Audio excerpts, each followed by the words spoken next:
খুলছে সাবেক পুলিশ প্রধান বেনজির আহমেদের গুলশানের 4 ফ্ল্যাটের তালা। এ বিষয়ে ম্যাজিস্ট্রেট নিয়োগের নির্দেশ দিয়েছেন আদালত। এদিকে ছাগলকাণ্ডে আলোচিত এনবিআরের সাবেক সদস্য মতিউরের সম্পদের খোঁজে সব দপ্তরে চিঠি দিয়েছে দুদক। সাবেক পুলিশ প্রধান বেনজিরের বিরুদ্ধে অবৈধ সম্পদ অর্জনের অভিযোগ অনুসন্ধানে দুদকের কার্যক্রম শুরুর পরপরই দেশ ছেড়ে পরিবারসহ পালিয়েছেন তিনি। জিজ্ঞাসাবাদের জন্য দুদক দুবার তলব করলেও আসেননি তিনি। উল্টো নিজের পক্ষে সাফাই গিয়ে চিঠি দিয়েছেন দুদকে।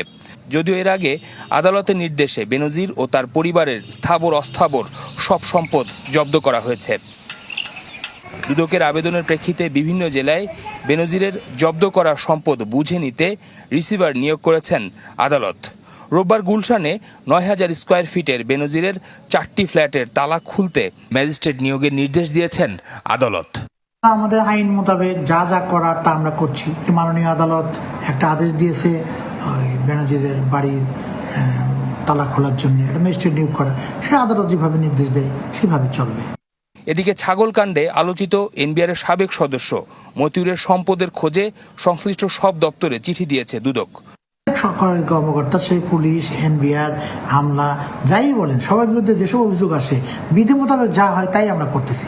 কারোর জন্য আমরা বিশেষ করতেছি না, কেউ আমার শত্রুও না, কেউ আমাদের মিত্রও না, সকলের জন্য আইনানুগ আচরণ করবো।